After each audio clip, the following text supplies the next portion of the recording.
옆 사람하고 인사 이렇게 나누겠습니다. 새해 복 많이 받으십시오. 감사합니다. 감사합니다. 2026년 첫 해, 첫 주 예배를 같이 드리게 돼서 너무 감사합니다. 제가 좋아하는 새해 인사가 있습니다. 사실 저는 새해 복 많이 받으세요라고 일반적으로는 인사하는 것보다 이렇게 인사 나누는 것을 좋아합니다. 자, 따라하겠습니다. 새해 복이 됩시다. 자, 옆 사람과 인사 그렇게 나눌게요. 크리스찬의 인사는 새해 복 많이 받으세요. 이 상대방에게 복이 임하기를 원하는 인사도 좋지만 저는 한 단계 더 나아가서 이 결단이 담겨 있는 인사를 같이 나눴으면 좋겠습니다. 새해 복이 됩시다. 이것이 사실 하나님께서 우리에게 주신 인사입니다. 창세기 12장 2절에 보면은 아브라함에게 하나님께서 이렇게 먼저 말씀하셨죠. 내가 너로 큰 민족을 이루고 내게 복을 주어 내 이름을 창대하게 하리니 너는 복이 될지라. 하나님께서 우리 크리스찬들에게 믿는 자에게 우리 믿음의 조상에게 이미 이렇게 선언하셨습니다. 아브라함아, 너 그냥 복 받는 게 아니야. 너는 나의 부르심을 따라서 나의 인도함을 받아서 너는 이제 뭐가 될 거냐면 너는 복이 될 것이다. 그렇습니다. 하나님께서 우리를 복으로서 인도하십니다. 그냥 복을 받는 정도가 아니라 뭐가 된다고요? 우리가 복이 되는 인생을 살아가게 됩니다. 그렇습니다. 누군가에게 복이 되라고 먼저 하나님이 우리를 부르셨습니다. 그러면 이 새해에 어떻게 해야 될까? 어디 복 떨어지는 거 없나? 어디 가야 복을 받지? 복 좀 받았으면 좋겠다. 전전긍긍하는 게 아니라 무한하게 채워주시는 하나님을 믿는 믿음으로 말미암아 누군가에게 복이 되는 인생을 살기 위해 올 한 해를 땀 흘려 보십시오.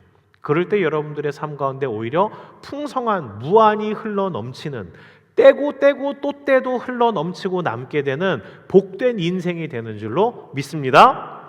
자, 약합니다. 믿습니다. 자, 입을 크게 열 때에 하나님께서 그렇게 여러분들을 복이 되는 인생 만드실 줄로 믿습니다. 다시 한번 믿습니다. 좋습니다. 그래서 옆 사람하고 다시 한번 인사 이렇게 나누겠습니다. 새해 복이 됩시다. 시작. 아멘, 아멘. 한 해가 지났는데 지난주에 나눴던 말씀 다시 한번 기억해 보도록 하겠습니다. 지난주 나눴던 말씀의 제목 기억나십니까? 뭐였죠? 자, 아시는 분. 자, 지난주에 나눴던 말씀 제목이 기억납니다. 손. 자, 여기 누구죠? 여기 손 크게 들어보세요. 자, 성함이. 자, 성함이 어떻게 돼요? 근데 지난주에 왔었어요? 지난주 설교 제목은? 에베네셀을 세워라. 박수 한번 쳐주십시오. 끝나고 저를 보고 가세요. 상품 드리도록 하겠습니다. 에베네셀을 세우라. 웬만하면 이제 지난주 설교를 다 체크를 안 하는데 지난주 설교는 그랬던 만큼 체크를 해야 됩니다. 지난주 말씀의 가장 핵심적인 내용이 뭐였습니까? 뭐죠? 반복하는 것만이 기억에 남는다라는 겁니다. 그렇습니다. 한 주밖에 안 지났는데 1년이 된 게 아니라 한 주밖에 안 지났는데 지난주 설교? 뭐였지? 난 들은 적이 없는데? 이런 표정으로 계시는데 지난주의 말씀이 에베네셀을 세우는 사무엘을 우리가 같이 말씀을 나눴었습니다. 다시 한번 기억을 상기하기 위해 다시 한번 이야기를 하자면 그렇습니다. 이스라엘 백성들이 하나님의 도우심으로 블레셋과의 전쟁에서 이겼습니다. 전쟁에서 이기게 되면 리더들은 승리의 잔치를 하는 게 보통입니다. 그러나 사무엘은 어떻게 합니까? 에베네셀이라는 기념비를 세웁니다. 그리고 거기에 적어놓죠. 하나님이 여기까지 우리를 도우셨어. 그래서 도움의 돌, 하나님이 여기까지 우리를 도우셨다라고 기록한 에베네셀이라는 기념비를 세우는 것을 사무엘이 가장 먼저 했습니다. 왜 이렇게 했느냐?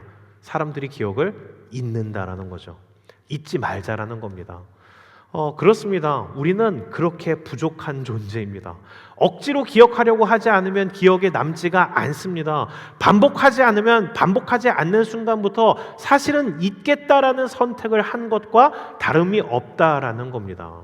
사람이 참 묘하게도 안 좋은 것은 다시금 반복합니다. 안 좋은 것은 금방 중독됩니다.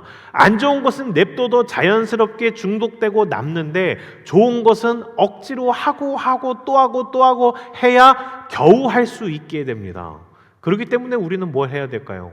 중요한 것에 대해서, 좋은 것에 대해서 반복적으로 훈련해야 되는 필요성이 있다라는 겁니다.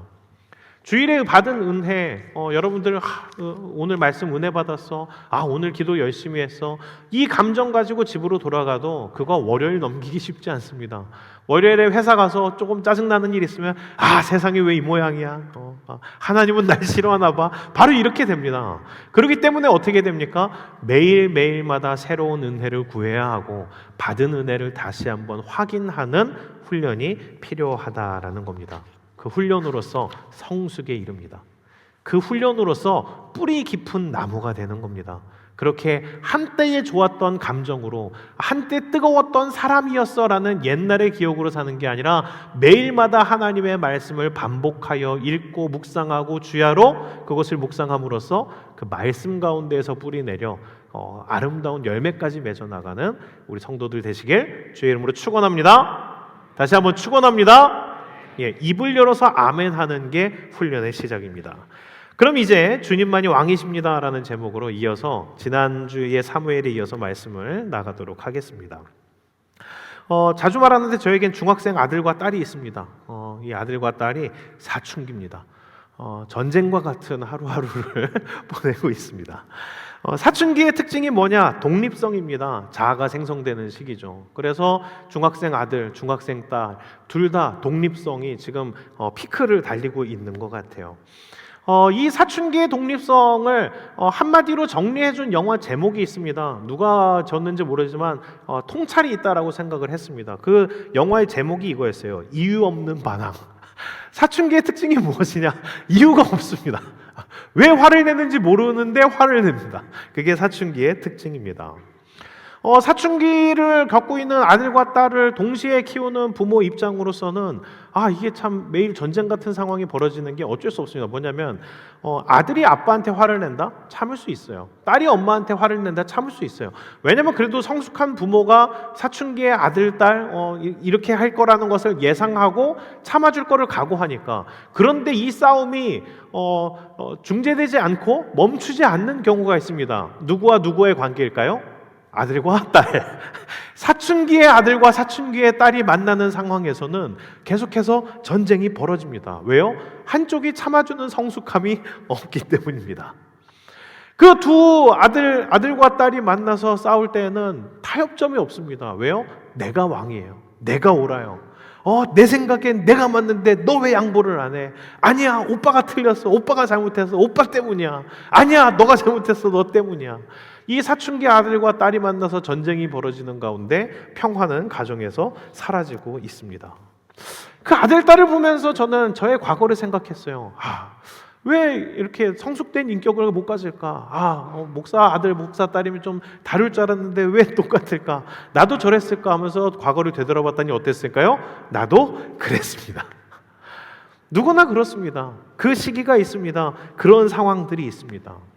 그때 나를 돌아봤을 때 나는 어떤 생각을 갖고 있었나 아주 간단하게 정리되는 게 있습니다. 그게 뭐냐면 세상이 나를 중심으로 돌아가고 있다고 생각을 했어요.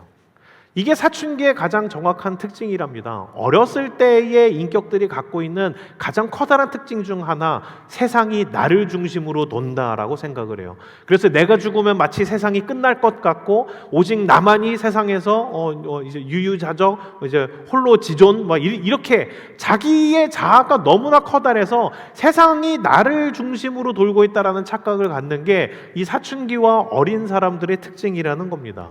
혹시 여기서 사춘기 때만 있는 거야? 난 지금도 그런데? 이런 생각 가지시는 분이 있다면 아직 인격이 덜 성숙해진 겁니다.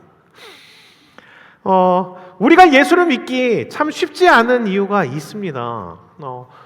웬만한 사람들이 예수 그리스도를 온전히 받아들이고 믿기 힘든 가장 커다란 이유가 사실은 그겁니다. 뭐냐면 우리가 왕인 줄로 압니다.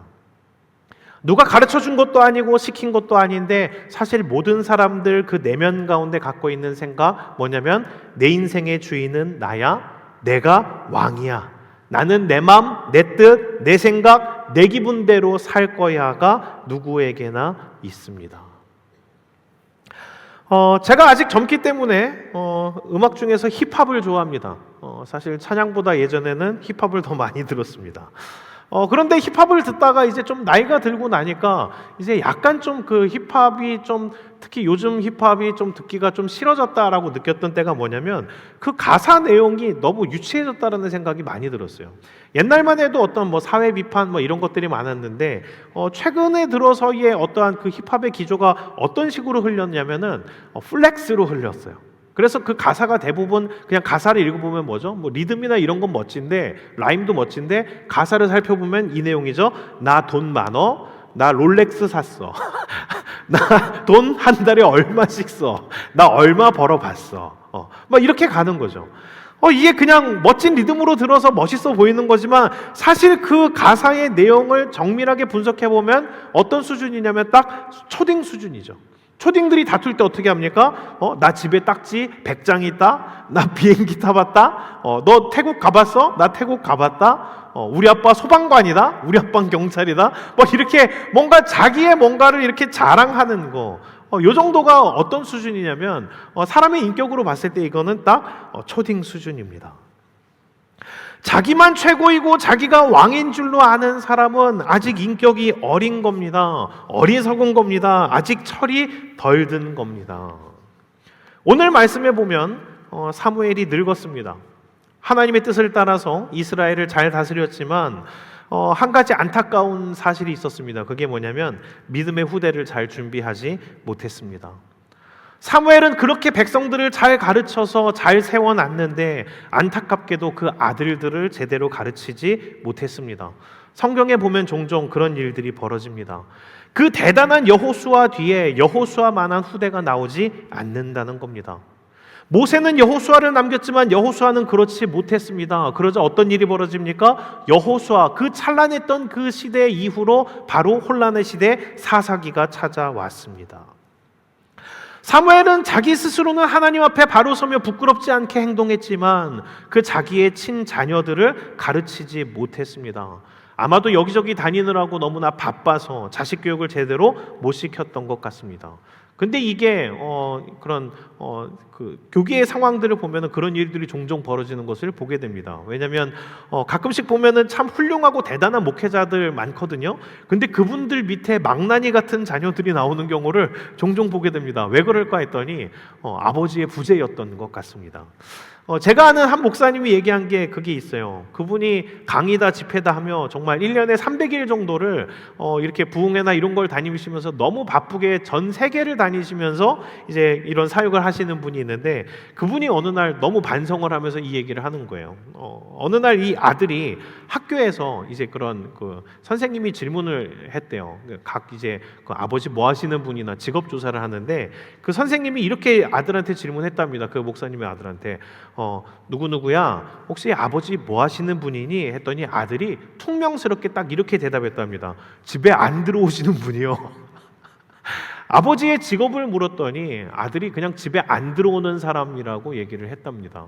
웃기기는 하지만 그 목사님이 너무 가슴에 찔려서 어떻게든 집에 그래도 들어가서 아들과 시간을 보내야겠다라는 생각을 하게 됐었던 순간이라고 합니다. 인생도 그렇고요, 역사도 그렇고요. 한순간의 이벤트가 아닙니다. 한때 잘 나가던 나라, 한때 잘 나가던 사람이라는 것은 가십거리밖에 되지 않습니다. 결국 가장 중요한 것은 지속이 능력입니다. 오래가는 것입니다. 그렇다면 그렇게 오래가는 것, 은혜롭게 그 은혜를 유지하는 것, 그 하나님의 그 신앙을 계속해서 후대로 이어주는 것 어디에 있는가? 지속력에 있는데 그 지속력은 오랫동안 갖는 시간 가운데 있다라는 겁니다. 이스라엘 백성들은 사무엘에 대해서 꼬투리를 잡게 됐습니다. 주변의 나라들은 큰 왕궁의 화려한 옷을 입은 끝내주는 병사들을 거느리는 왕들이 있는 제도들이 있는데 이 이스라엘은 그런 제도가 없었습니다. 그 전에는 사무엘이 다스릴 때에는 그래도 나라가 잘 돌아가고 뭔가 잘하고 있으니까 뭔가 이렇게 그냥 따를 수밖에 없었는데 마침 이 사무엘에 대해 꼬투리 잡을 건덕지가 생겼죠. 뭐죠? 그 아들, 그 딸.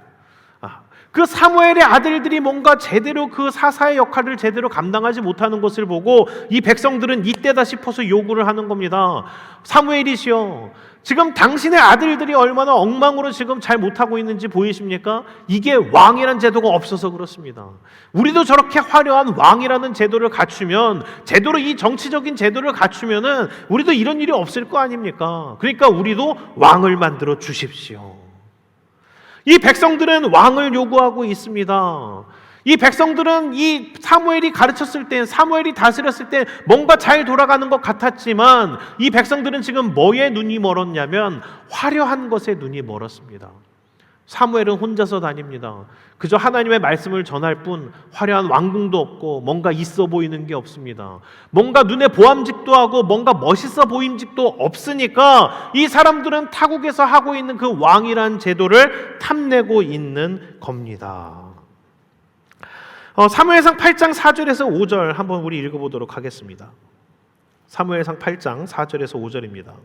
같이 읽겠습니다. 시작. 이스라엘 모든 장로가 모여 라마에 있는 사무엘에게 나아가서 그에게 이르되 보소서, 당신은 늙고 당신의 아들들은 당신의 행위를 따르지 아니하니 모든 나라와 같이 우리에게 왕을 세워 우리를 다스리게 하소서 한지라. 백성들은 이렇게 사무엘에게 왕을 요구했습니다.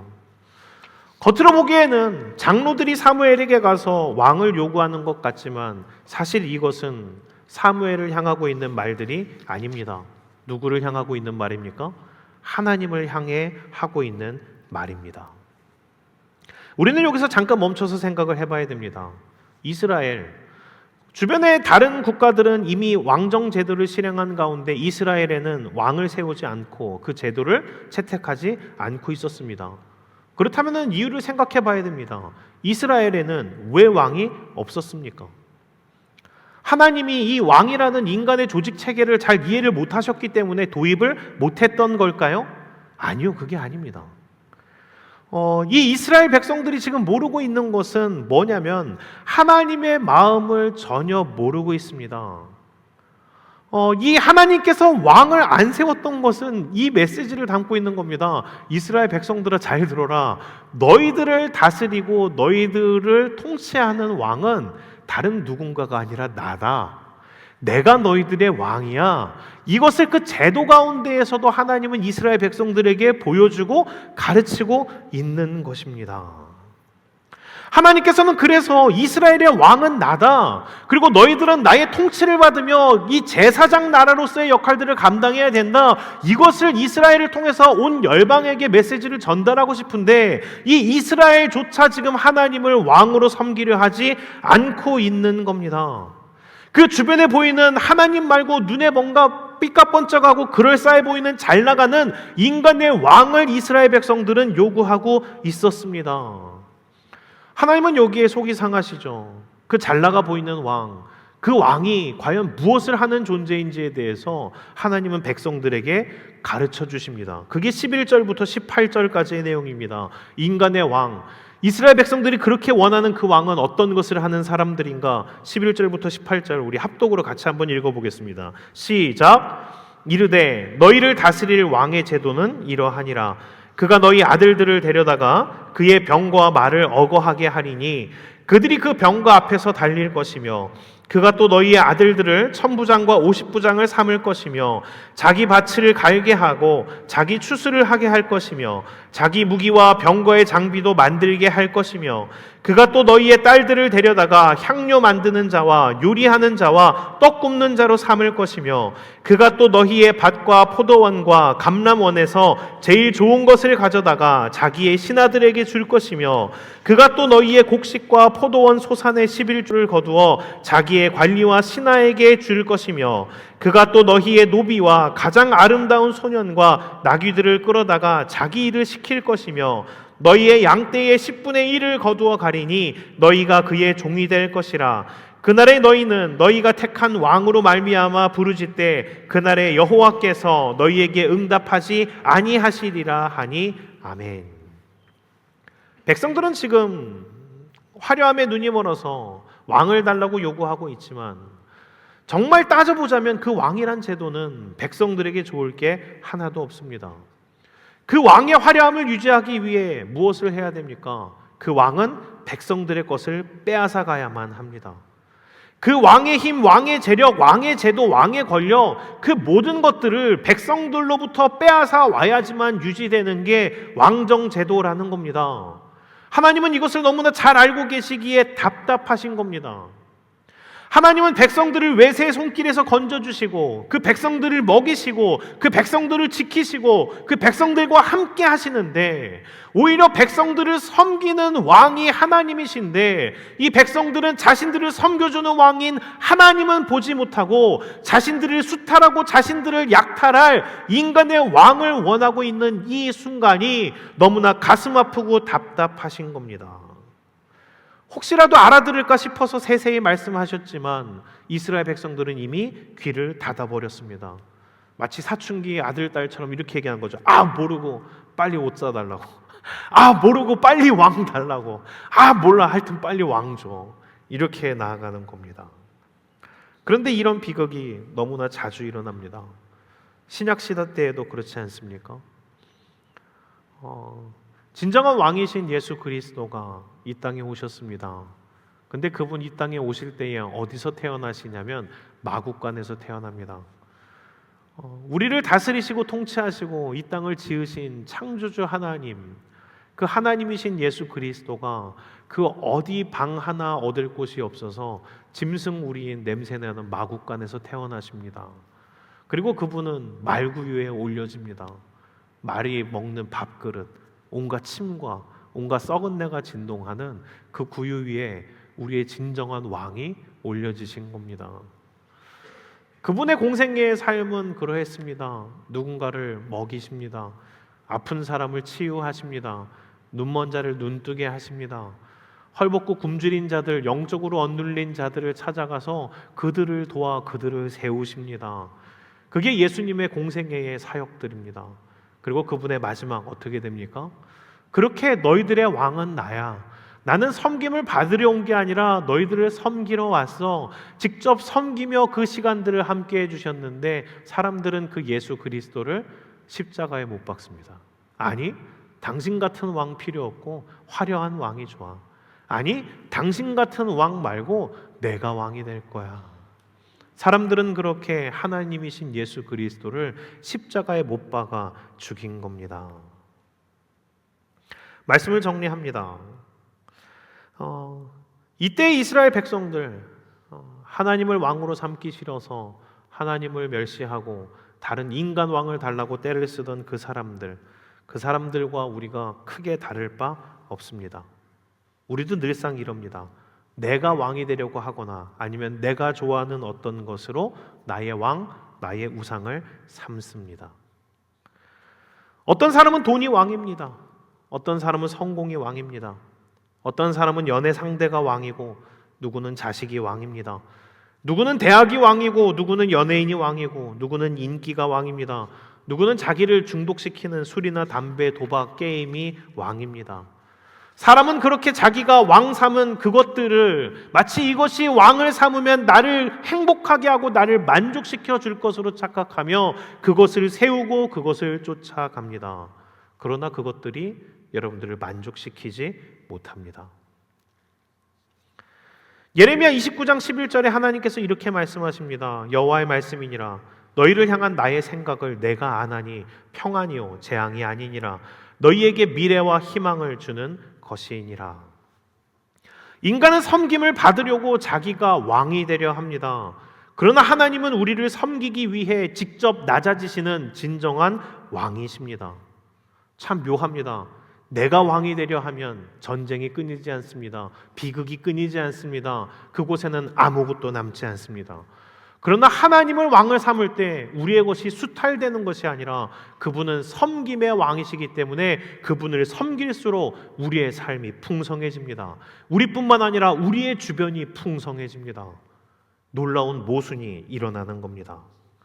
하나님을 왕으로 삼을 때 우리의 삶이 온전해집니다. 하나님을 왕으로 사는 사람 돈을 벌되 얽매이지 않습니다. 하나님을 왕으로 삼는 사람 공부를 하되 묶이지 않게 됩니다. 하나님을 왕으로 삼는 사람 사람을 사귀되 집착하지 않게 됩니다. 하나님이 우리를 다스려야, 우리를 너무나 잘하시고 우리를 창조하신 분이시기에 우리는 하나님의 다스림을 받을 때에 우리의 삶의 균형을 되찾게 됩니다. 공부를 위한 공부가 아닌, 돈 벌기를 위한 돈 버는 게 아닌, 나의 외로움을 채우기 위한 사람 사귀기가 아닌, 하나님의 의 안에서 주님 나라를 이루어내는 영광들을 이루어내는 데에 사용되게 됩니다. 이제 생각을 해봅시다. 여러분들은 무엇을 왕으로 삼고 계십니까? 여러분들의 그냥 입의 고백이 아닌 여러분들의 일상들은 무엇이 왕이다라고 고백하고 있습니까? 우리의 신앙은 입술로 하는 고백만으로서 판단되지 않습니다. 내가 무엇을 중심에 두느냐, 무엇을 왕으로 삼느냐, 무엇을 우선순위에 제일 먼저 세우느냐, 그것이 내 신앙입니다. 하나님을 믿는다라고는 하지만 사실은 돈을 섬기는 사람들이 상당히 많습니다. 하나님을 믿는다라고는 하지만 사실은 자기의 욕망을 섬기는 사람들이 많습니다.